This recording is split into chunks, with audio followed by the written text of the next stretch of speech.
cómo se ha consolidado en una gnosis, que esa es la otra cosa que a mí me parece esplendorosa del patriarca tercero, que es rescatar la tradición gnóstica, decirnos, mire, esto no lo descubrió el maestro Samael un momentico, aquí hay toda una tradición y venimos por eras. Entonces, eso le da la solidez de la labor del soberano comendador del patriarca, porque es el cumplimiento de un plan hecho bajo los auspicios de la venerable logia blanca, que es increíble cuando uno lo ve en perspectiva y dice, Dios mío, y la satisfacción del deber cumplido de estos tres maestros, de ver cómo ellos sí plasmaron en el plano físico el plan de la venerable logia blanca y cómo se ha logrado el patriarca tercero rodearse de un grupo de hermanos muy preparados, muy serios, ya con otro nivel de comportamiento.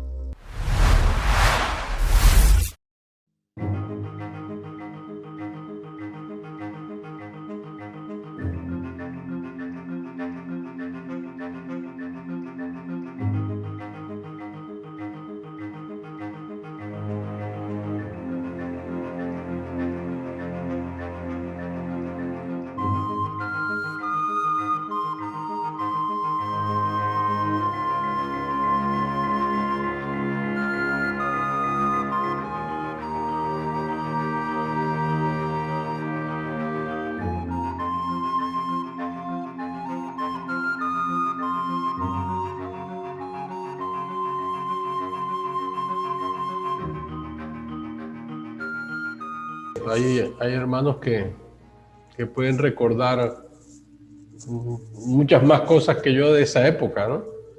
Porque la gente tienen la pretensión de que yo recuerde todas las reuniones. Por ejemplo, no sé, he estado en Venezuela y hay una reunión. La gente piensa que tengo que recordarla, pero resulta que desde que fui soberano comendador, yo estuve en muchas reuniones en México, una de las cuales la participé con el hermano Faustino, y de las personas que estábamos en aquella reunión, solo creo que estamos los dos, si la memoria no me falla, el hermano Faustino y mi persona. Luego recorrí Venezuela, Colombia, Ecuador, Bolivia, estuve por Argentina, reuniéndome incluso en lugares perdidos, haciendo misión, ¿no? Y la memoria solo me da para decir algo así como eso, muy general. O sea, de lo mucho que viajé, de los muchos retiros y conferencias. Entonces, cuando empecé como soberano comendador, todavía no se estilaba mucho lo de hacer talleres, sino de seguir más o menos la dinámica que había de dar conferencias y hacer las prácticas conocidas típicas, hacer cadenas, hacer oración y hacer rituales. Con el tiempo y haciendo patriarca fue que entré en la dinámica de construcción de talleres en los que las personas asuman la individualidad y la responsabilidad personal de su trabajo, porque lo otro era una cosa colectiva de reunir mucha gente donde todos están adorando algo, lo que cada uno estuviese adorando, fuese lo que fuese, pero que no había ningún trabajo interior. Y yo lo pude evidenciar con los miles y miles de personas que visité y conocí en esos viajes, ¿no? Que luego pues cada uno haciendo lo que le parecía que era espiritual, muchas veces peor que lo que se hacía en el mundo que criticaban, ¿no? O sea, pero detallar más cosas que eso para mí es imposible. Incluso eso, recordar al hilo de lo que se hizo en cada país cuando yo era soberano comendador, digamos que yo he ido viviendo pero no registrando historia. Entonces los hermanos que tienen ese don, quizás de los que yo conozco, pues el hermano Faustino tiene mucha recopilación de información, la hermana Mary tiene cosas guardadas, bueno, lo mismo que Flor y yo tenemos cantidades de fotos, pero que están en España, entonces no podemos acceder a ellas, ¿no? Pero hay muchas fotos de muchos viajes con mucha gente, y otras que no hubo ni fotos, O sea, muchos viajes no quedaron fotos. Así es que yo agradezco a los hermanos que tengan recuerdos de esa época, pues sean los que contribuyan a desgranar esa etapa de nuestra institución, ¿no? La del soberano comendador Cambio. La reunión que hicimos en México, en Guadalajara, allí estuvimos, pues, el soberano comendador, estuvieron los delegados, el hermano Palomino, estuvo también el hermano delegado patriarcal de México en ese entonces, que era... de apellido Ruiz. El hermano Ruiz. Ruiz. Él es periodista. Probablemente había alguien más. Sí, sí. Pero no recuerdo, por ahí debe haber alguna foto, supongo. Y bueno, estuvo el maestro, ¿no? Estuvo el maestro. Esa fue la vez de la experiencia aquella de que íbamos en el carro y estaba la calle totalmente inundada. Y fue en esa oportunidad que el maestro íbamos, yo no recordaba que iba el soberano comendador ahí, yo no recordaba con quién iba en el carro, con un hermano que era contador ahí en México. Tenía la profesión de aquellas personas que conocen la legislación muy bien y asesoran a las compañías cómo no evadir impuestos, sino cómo rebajar impuestos con las diferentes leyes que hay, que sí conocía todos los vericuetos de las leyes tributarias, y era un hermano acomodado, ¿no? Porque eso como que gana mucho dinero. Yo no recuerdo el nombre de ese hermano. Íbamos en su carro y encontramos una calle que estaba totalmente inundada, y el maestro preguntó: ¿quiere que convirtamos este carro en una lancha o algo así? Todos dijimos sí, maestro. Y bueno, agárrense. Y le dijo al chofer: dele. Y comenzó el carro a pasar por el agua como si fuera una lancha, ¿no? Y pasamos al otro lado. Y yo recuerdo ese detalle. Yo no me acordaba. Yo cuando lo comenté en alguna oportunidad delante del hermano Jorge, digo: no, pues yo también iba ahí, ¿no? Y ese es el detalle más que recuerdo de la reunión. Pues las reuniones normales, creo que allí se hicieron algunos documentos. Yo creo que tengo algún documento de eso, de algunas resoluciones que se tomaron en esa reunión. Sí, hermano Faustino, pero me disculpa, el maestro Vargas Guchines no estuvo en la reunión de Soltec, y el acontecimiento que tú recuerdas es de otra época. De otra época, ¿no? Eso, del Congreso de Guadalajara. Flor iba con nosotros en el carro también, era otra de las personas que iba. Sí, yo recuerdo ese hecho en México. Sí, porque fue el soberano comendador nada más, fue con los delegados patriarcales, ¿no? El maestro creo que no estaba ahí. Sí. Vargas Guchines ya no estaba prácticamente viajando. Fue otra época. Ya dijo, ya todos lo gestionan con el soberano comendador, es decir, ya prácticamente no volvió a viajar a eventos de ningún tipo. Quizás haría algún viaje de ritualística y eso, pero de organización no volvió a tocar nada. Sí. Sí, eso es lo que recuerdo de... Bueno, y de pronto lo del soberano comendador a través de los escritos, ¿no? Hay escritos. Yo tengo algunos recopilados que, bueno, que no alcancé a prepararme pues para esta reunión por las circunstancias, pero sí hay algunos escritos que de pronto en la próxima reunión podremos recopilarlos y por ahí tratar de reconstruir algo de la historia. Revisando materiales, pero es tanto que realmente se abruma uno y sentí que lo tenía aquí en la mano. Ahí está el discurso del soberano comendador en ese momento del Congreso de Cartagena, y él hace una mención, hace todo como una unión de lo que es desde el maestro Samael, él mismo en ese discurso, que a mí me ha llamado mucho la atención porque es hacer como el recuento histórico hasta ese momento y de lo que implicaba. Después encontré en el libro Misión, yo no recordaba, el patriarca me pidió que escribiera y el prólogo está publicado. Yo encontré por ahí el prólogo mío en máquina de escribir y no sabía si se había publicado o no. Hay una continuidad de lo que es la obra del maestro Samael, el maestro Viracochanis, al soberano comendador y el patriarca tercero, que a mí me impactaba ayer ese hilo maravilloso, que eso no puede suceder sino porque realmente están estos grandes seres haciendo la labor, llevando un objetivo. Y entonces es tan claro la continuidad de ese linaje que a mí me parece, hay tantas revistas abraxas y tantas cosas que es difícil realmente decir en tal fecha como si el patriarca. A nosotros nos pasaba lo mismo. Estábamos ahora aquí en América, después estábamos por allá, volvíamos.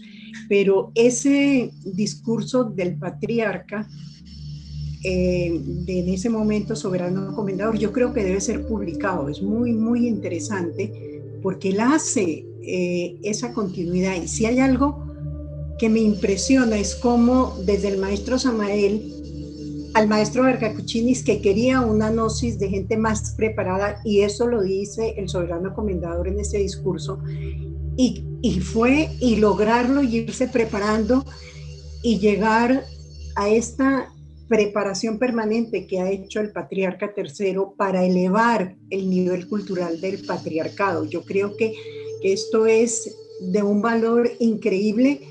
Y yo poco veo lo que publican los grupos gnósticos de otros grupos, pero a mí me parece que la congruencia y el ajustarse a ese plan de la venerable logia blanca, él lo describe en este discurso muy bien, de la finalidad, y después, pues ya se sabe, recibe el don patriarcal.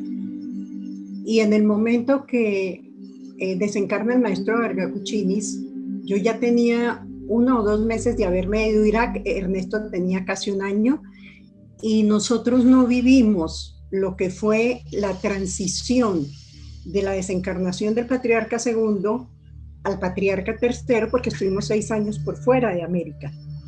Pero ese discurso del patriarca me parece importantísimo rescatarlo y publicarlo, porque le da esa continuidad, esa luz, y cómo se ha consolidado en una gnosis, que esa es la otra cosa que a mí me parece esplendorosa del patriarca tercero, que es rescatar la tradición gnóstica, decir, no, mire, esto no lo descubrió el maestro Samael, un momentico, aquí hay toda una tradición y venimos por eras.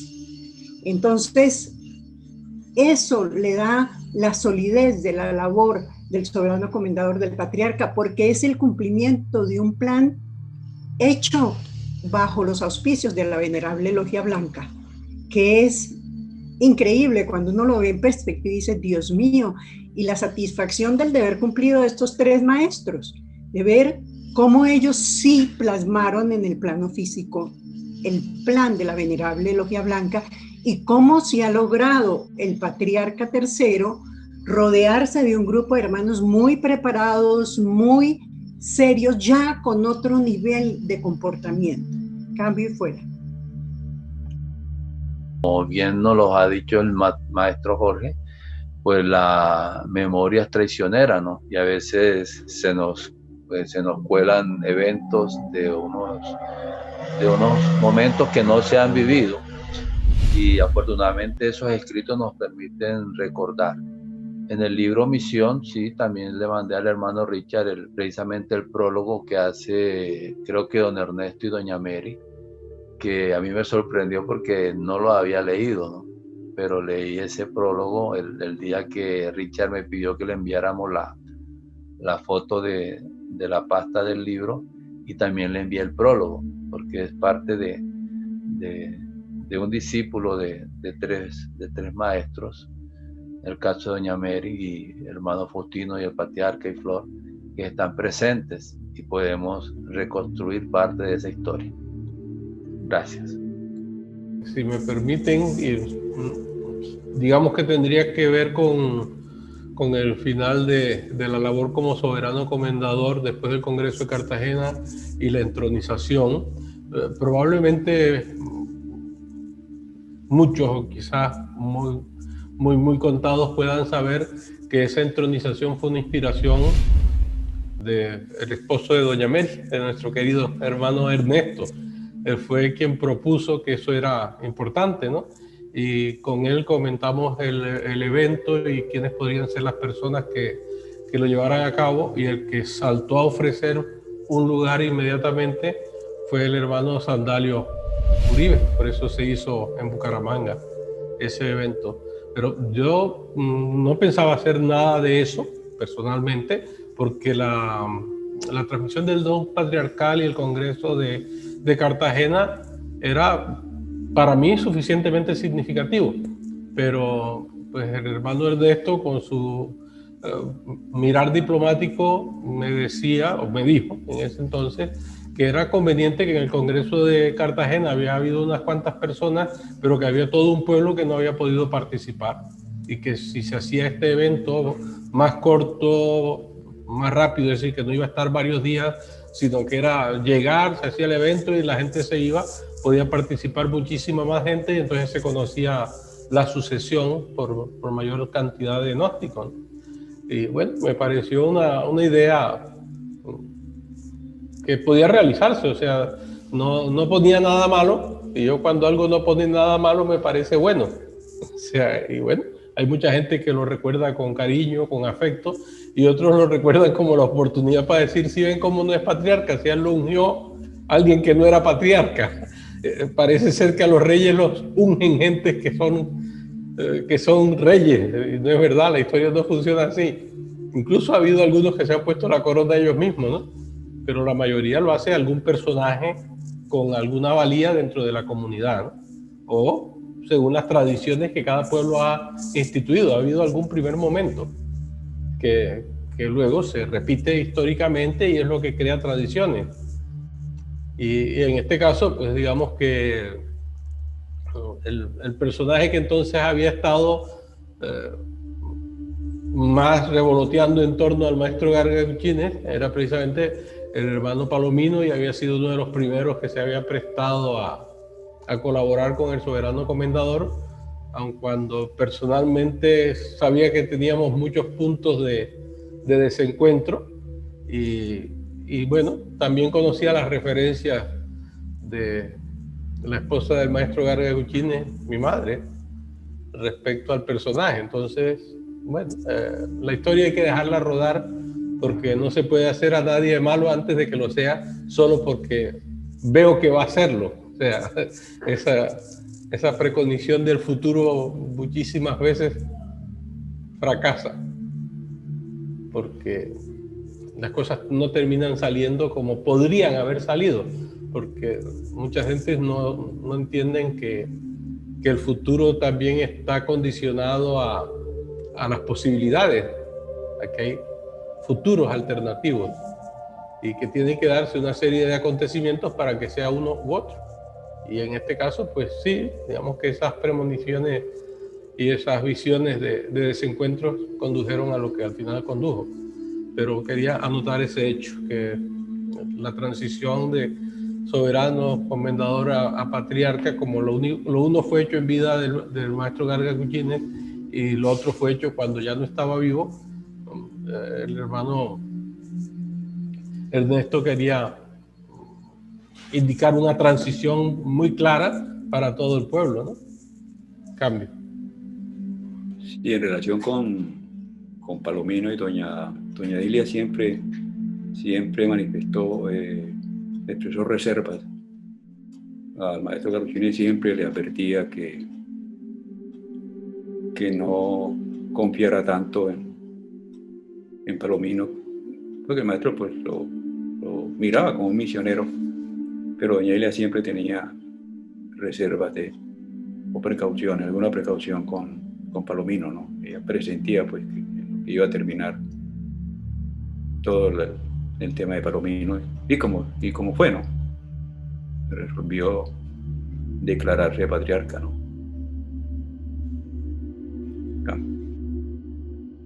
Una cosa cortita, yo considero que en el camino esotérico y en misión es la congruencia del patriarca y su plan de trabajo, y está plasmado ahí, que después todos los rebotes que dieron las comunidades lo hicieron más difícil, pero él ha seguido su plan de trabajo con una congruencia y con una sabiduría que es hoy en día, esto sigue siendo absolutamente vigente, porque fue el plan de trabajo, la estructuración incluso del patriarcado, todo esto ha sido la guía, y él sigue trabajando sobre esto, claro, ya adelantado en el tiempo con esta modernización que se está haciendo de los talleres y todo lo que se hace ahora virtual, pero es un plasmar.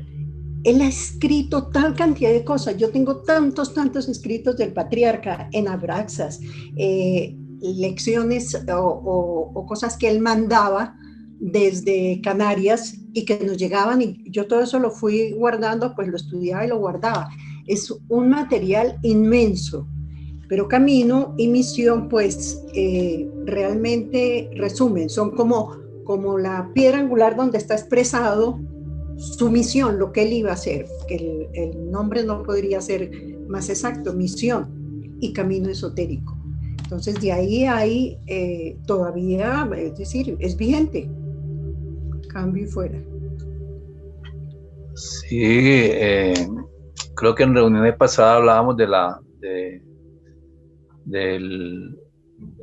esa manifestación que hizo el maestro sobre el camino esotérico, porque era mostrarnos los pasos a seguir, y que hubo mucha resistencia, aunque no se quiera reconocer de pronto, pero la resistencia fue mucha, inclusive que él proponía los seminarios, los talleres, que entráramos en relación con otras escuelas, que trajéramos personas que también pudiera trabajar junto a nosotros, y es lo que el mundo moderno con esta pandemia está llegando, el acercamiento de credos religiosos uniéndose, y es algo que el maestro propuso allí en el camino esotérico, ¿no?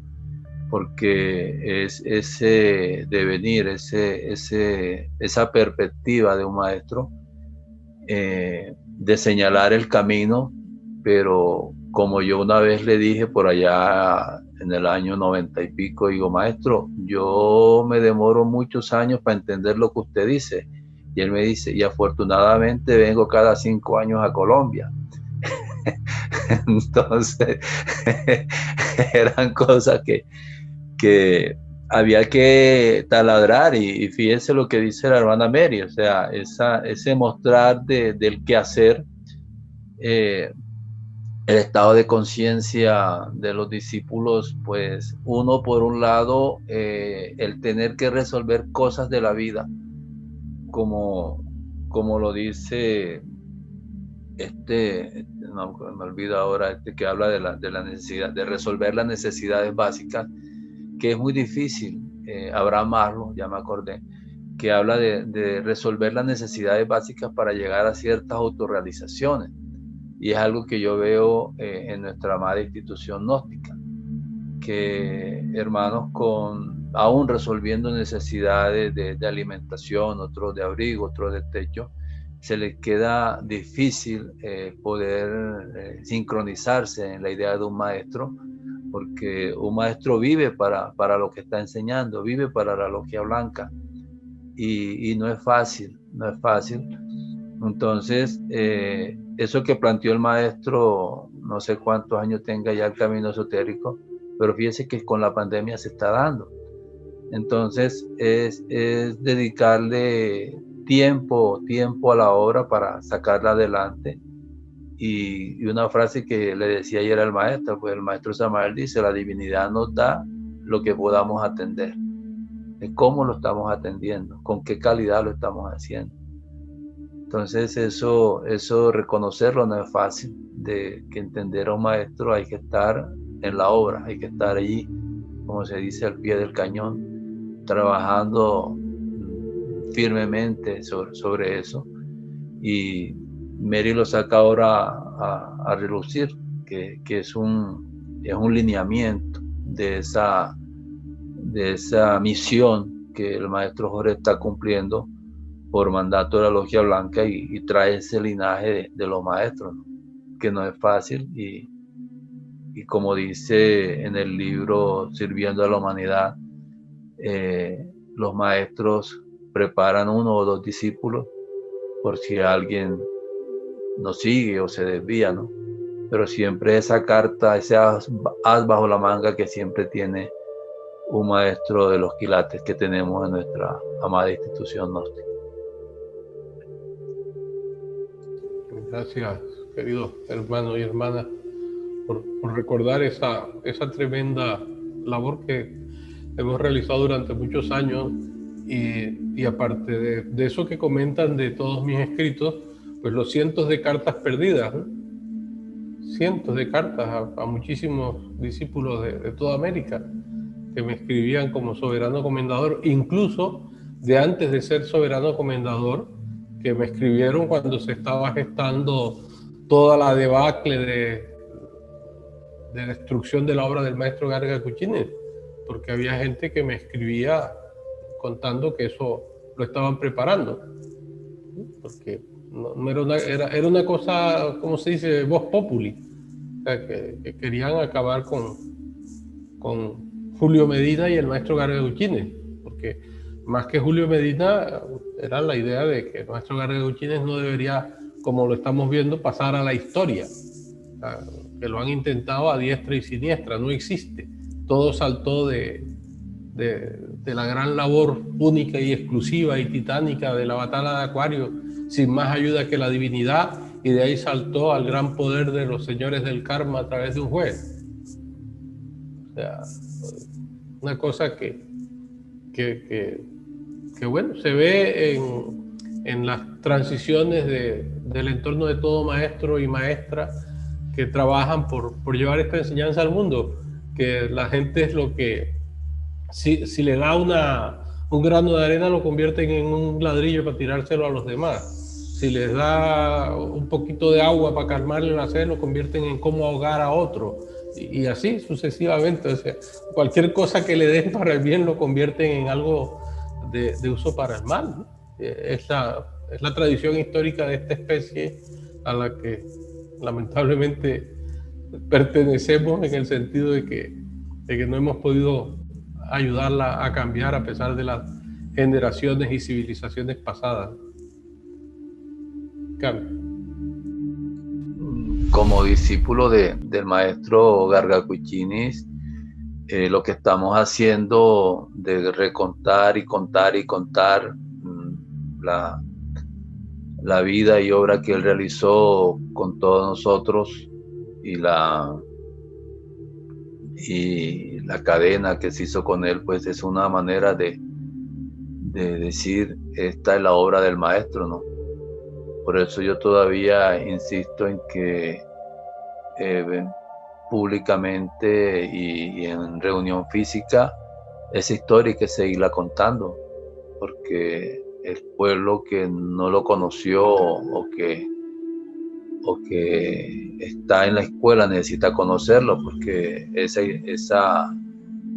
historia contada por los discípulos no se ha perdido. Yo pienso que lo que estamos haciendo es reconocer esa gran obra de nuestro querido maestro con todo el poder, y es eso que estamos haciendo, es revivir todos esos momentos con estos discípulos directos que el maestro tuvo, porque es de reconocer su obra, y más con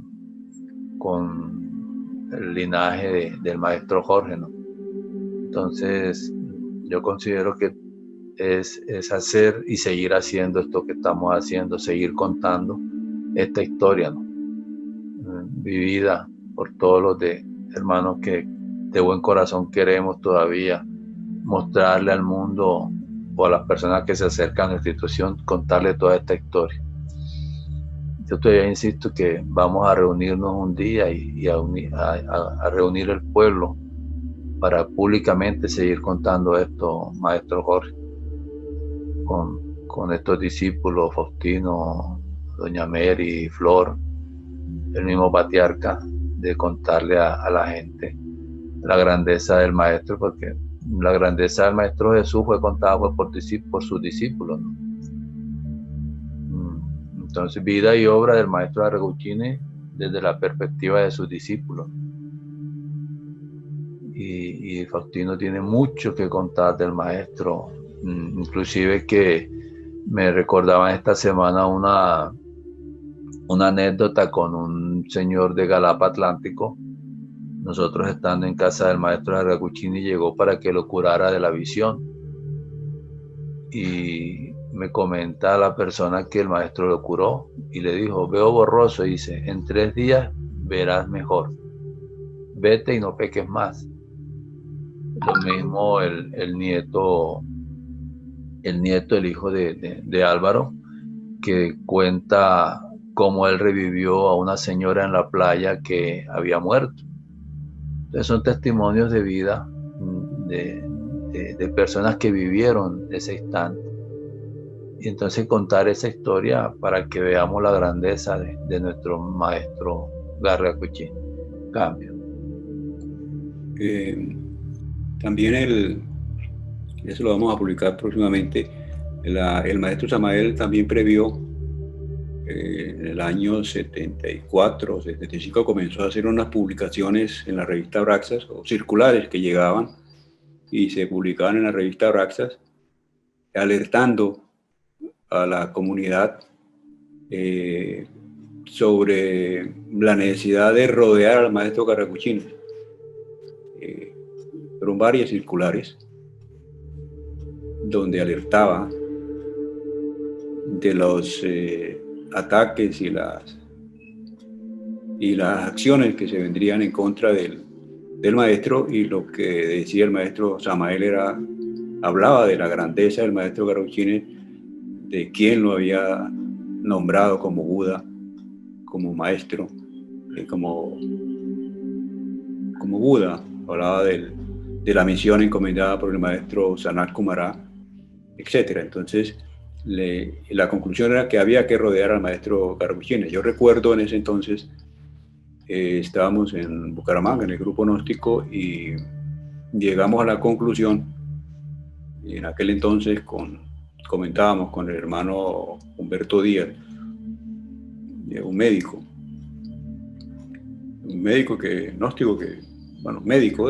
estudiante gnóstico que vivió en España mucho tiempo, que fue profesor en la Universidad Complutense de Madrid de la asignatura acupuntura china. Con él estábamos todavía en la universidad y nos reunimos y llegamos a la conclusión de analizar las diferentes circulares del maestro Samael. Lo que dijimos, bueno, en caso de que se presente algo contra el maestro Arreguchini, ya sabemos que todos tenemos que correr hacia el maestro Arreguchini, es decir, unirnos al maestro Arreguchini, porque el maestro Samael está dando aquí una alerta. Esa circular y esa historia saldrá publicada próximamente, y la vamos a publicar con esa historia de las alertas, de las tarjetas amarillas, dijéramos, que mostró el patriarca primero en defensa en ese entonces del soberano comendador, en soporte de su obra, como lo hemos visto aquí y lo ha planteado el patriarca. Sin el maestro Arreguchini, sin la acción de Julio Medina, la misión del maestro Samael no hubiera sido posible. Así es que esa publicarla próximamente. Cambio. Considero que la delicadeza del maestro Arreguchini era tan grande. Una vez en voz del hermano Faustino nos decía que llegaba un hermano y le decía: maestro, yo soy el maestro tal. Y al rato le dice: maestro, ¿cómo es que yo me llamo? Y el maestro le decía: tú dices que te llamas así. O sea, esa sabiduría para él contestar y no dejarse enredar de las personas que iban allí a contarle supuestas historias, pero él tenía esa delicadeza de contar. Ahora que veo el fondo del cuadro del hermano Faustino en casa del maestro Jorge, ahora que estuvimos en enero, tiene una foto del maestro Garreguchini, porque el maestro también pintaba, que es algo que yo creo que nunca se ha dicho, ¿no?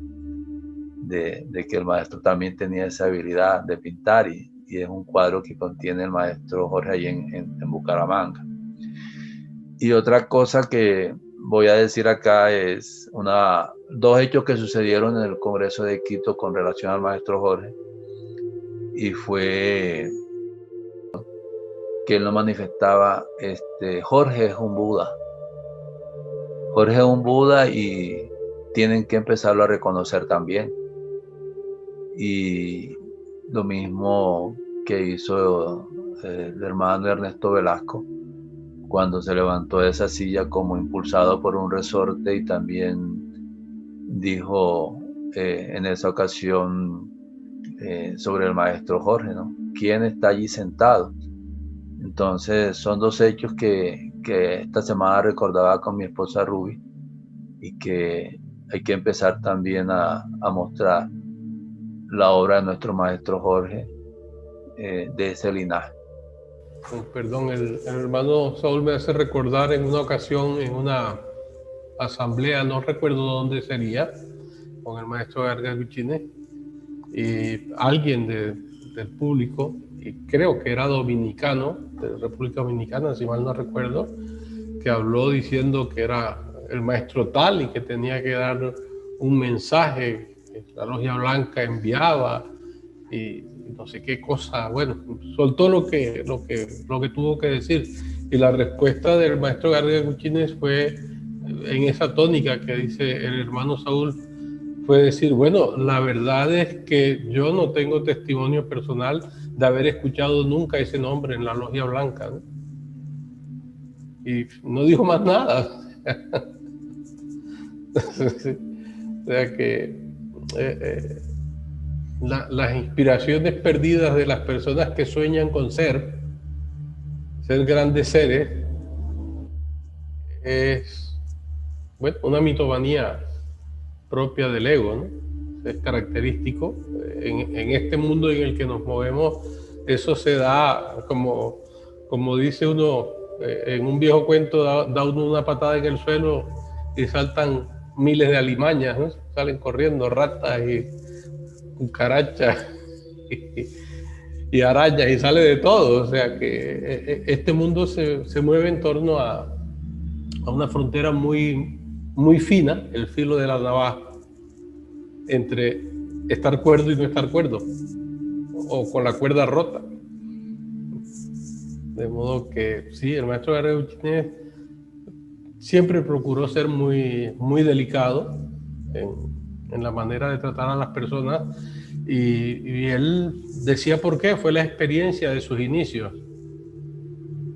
cuando estaban trabajando para la creación del Sumum Supremo Santuario, que él tenía que ir y venir, y empezaron todos los ataques perversos para acabar con esa labor, y obviamente pues la línea de flotación en el mundo es la economía, acabar con la riqueza del maestro Garreguchini. Y dice que él se dio cuenta que cada vez que pedía protección al cielo para que no le hiciesen daño, había gente que moría. Entonces, que él se decidió a que no podía hacer eso sino ser amable, gentil y benevolente con las personas, y que su verbo solo se usaba sin ni siquiera pedir ayuda para sí mismo, para no hacerle daño a otros seres.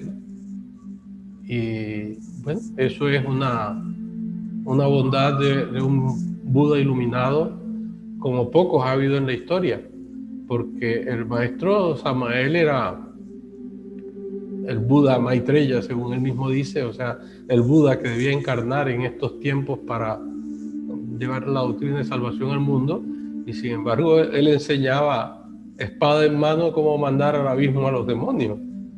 Ahora, si eso se llevaba a cuerpo o no se lo llevaba, él nunca habló de eso. Pero el maestro Gargagutines sí se dio cuenta que con él ocurría. Y yo podría decir que yo usé una combinación de mis dos maestros, del maestro Samael y el maestro Gargagutines, y la uso en ese terreno, ¿no? O sea, de que la ley me proteja, pero que a la vez sea misericordia con aquellos que tienen que ser castigados. Algo así como, bueno, hay pena de muerte, y la merecen, pero si la ley considera que puede tener la bondad de perdonársela, que se la perdone. O sea, pero si se la aplica, pues tampoco soy responsable yo de que la ley se aplique, ¿no? Yo no he inventado la ley ni la protejo a capa y espada en contra de todo el mundo, sino en base al sentimiento del amor, de la compasión, de esa enseñanza de los grandes maestros y maestras que han poblado nuestro mundo, ¿no? Entonces, estas anécdotas pues son interesantes para conocer el espíritu de nuestra escuela, de nuestros maestros, las diferencias que hay, que el maestro Samael las mencionó con el tema de los rayos. Entonces, no es una cuestión de que estamos hablando para comparar este hizo el otro lo otro y verlo humanamente. Humanamente quiero decir con los parámetros con los que mide la gente. Aquí el parámetro es que existen distintos rayos de manifestación y cada uno de ellos pues tiene su valía similar a la de los demás, ¿no? La inteligencia del don divino está en la sabiduría, saber cuándo usar y cuándo no usar qué, o sea, cuál es el momento justo, y eso es lo que hace que en la historia del mundo pues haya pocos momentos solución salomónica que se puedan relatar, porque es muy difícil. Cambio.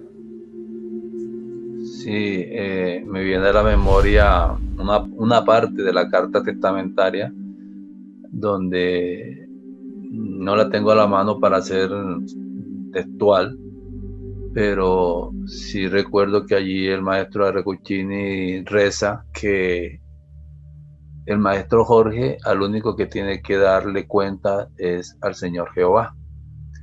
Entonces es algo que también tenemos que enseñarle al pueblo, porque hablar de Jorge Medina es una cosa, pero hablar del maestro Jorge o hablar de un maestro hay que tener mucho cuidado. Entonces es parte de esa educación de escuela que también siento que es una responsabilidad enseñarle al pueblo, porque con los grupos con que trabajo les hago esa aclaración de lo delicado que es, porque una vez un misionero personalizado que fue quien nos inició en estos estudios, nos contaba que en un lumicial que había en la ciudad de Barranquilla del barrio El Bosque, el guardián lo sacó del templo esa tarde, y esa noche desencarnaron a ese guardián.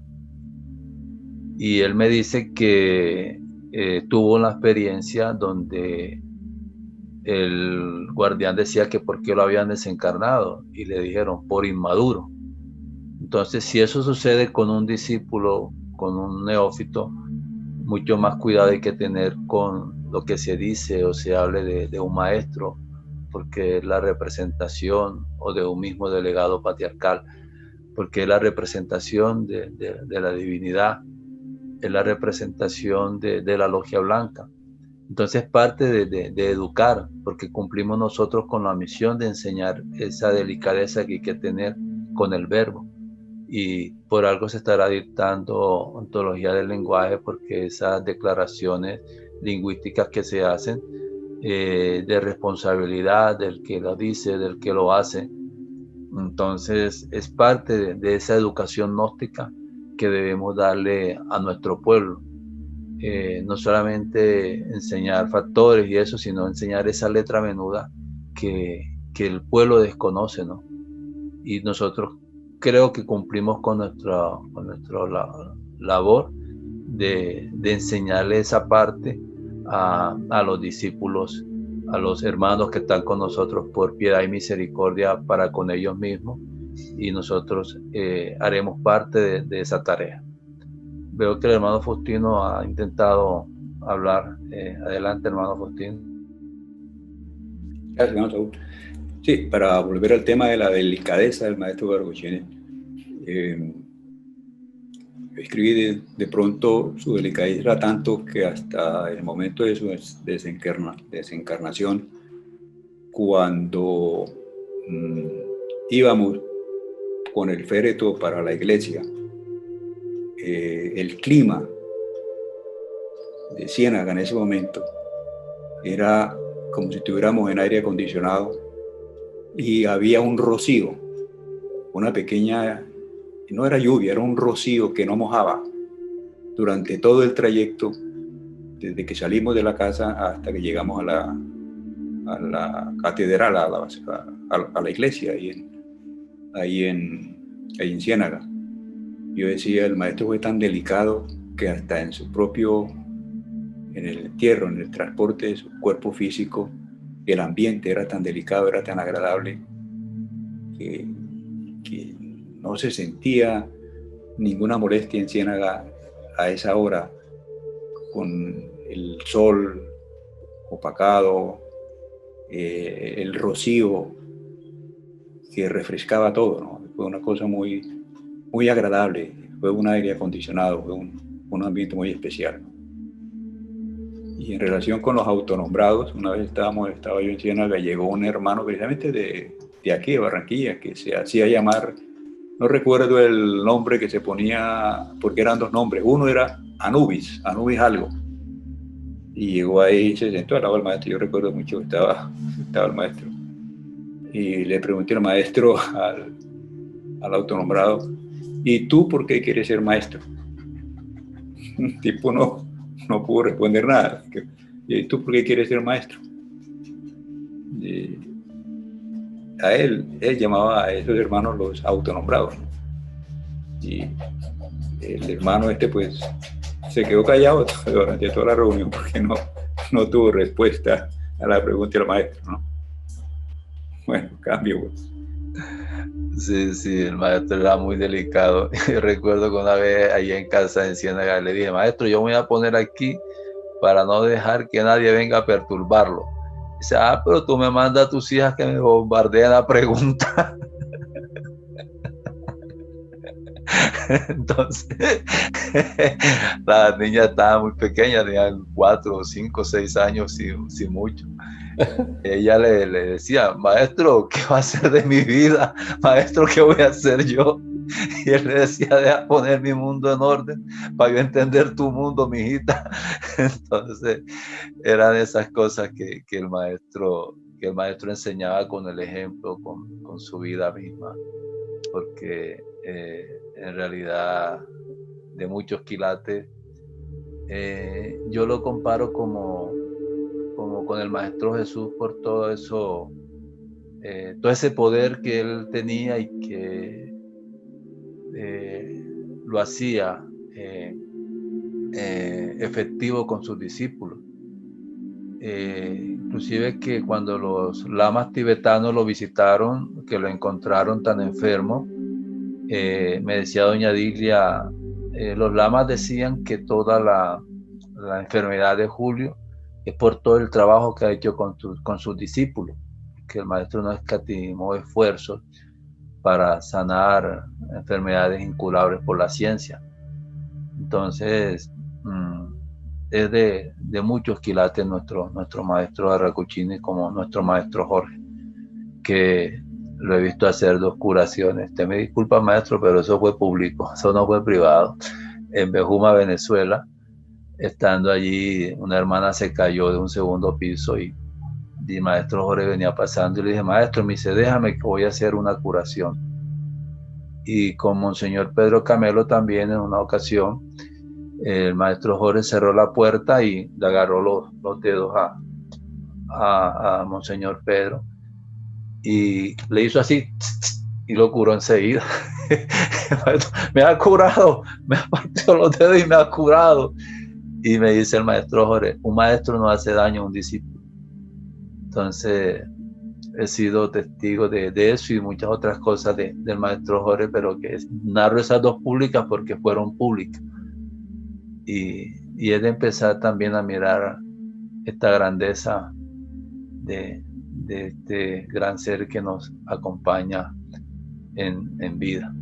Yo pienso que Mer y Flor tienen mucho más que contar del maestro Garga Cuccini, porque fueron muchos más años que ellos estuvieron al lado de este gran ser. Cambio. Permítame, antes que la hermana Mary, el comentario que le hice a Saúl en relación con alguna hermana que estuvo viendo los videos que se montaron a YouTube y me hizo la observación que ellas están asistiendo también al coaching, y decía que el patriarca Jorge hablaba muy bien de la mujer y el empoderamiento de la mujer, pero que le llamaba la atención que en los videos que habían presentado no aparecía ninguna mujer. Entonces para dejarle, ya el hermano Saúl ya me comentó pues que en ese momento, cuando se hicieron esos videos, pues todavía no se habían integrado la hermana Mary, creo que no está integrada, ni la hermana Flor, pero para que lo tengamos en cuenta en los próximos videos. Cambio. Que justamente leyendo este prólogo, yo olvidé que yo había escrito eso hasta que encontré el original y no sabía ni siquiera si lo habían publicado. Y con el testimonio que estoy haciendo, me di cuenta que estoy contando prácticamente lo mismo, pero con más detalles, y voy a anexar fotografías de las cosas que es tanto lo que le vimos hacer al venerable maestro Garga Cuccini, pero a niveles de curación impresionante y a niveles de eso, de cuidar a los otros. Yo recuerdo que una vez le pregunté, pues por la imprudencia mía, le pregunté: maestro, ¿por qué no se defiende de todos estos ataques? ¿Por qué usted no se defiende? Me miró con una conmiseración, me dice: ay, mijita, porque cuando yo pido protección hay ataúdes. Y eso me impactó muchísimo porque fui testigo de algo parecido, de un hermano en Venezuela que fueron de los que participó para quitarle la personería jurídica de Iglesia Gnóstica Cristiana Universal, que después con su dirección directa a la abogada que hizo el estatuto de la Iglesia Gnóstica Patriarcal de Venezuela, se registró esa iglesia, pero este hermano fue uno de los que participó en quitarle esa primera personería jurídica, pero él después se arrepintió y le pidió perdón. El maestro lo perdonó y después murió en un accidente de aviación en San Cristóbal, y nosotros estuvimos ahí, estábamos almorzando con doña Dilia, el maestro Garga Cuccini, George Draganov y su esposa, que yo era en ese momento el delegado patriarcal, Ernesto y yo, que estábamos en San Cristóbal. Y fue impresionante la vivencia al lado del maestro, porque esta persona era aviador y vino exclusivamente, incluso con sus auriculares, al almuerzo en su casa. Y la esposa le reclamaba: maestro, dígale que cobre la plata que le deben, porque es que él tiene muchas horas de vuelo que no le han pagado. Y el maestro la miró y le dijo: ay, mijita, es que él sabe que ni cobrando tiene con qué pagar. Cuando él se despedía, esta persona se arrodilló delante del maestro y el maestro le dio una bendición muy especial. Y doña Dilia, cuando el maestro contestó eso, doña Dilia nos miró y nosotros dijimos: Dios mío, ¿qué hay aquí? ¿Qué está pasando? Pues porque era como esos, doña Dilia como que nos ayudaba a percibir cuando lo que estaba hablando era el maestro, no era la personalidad física.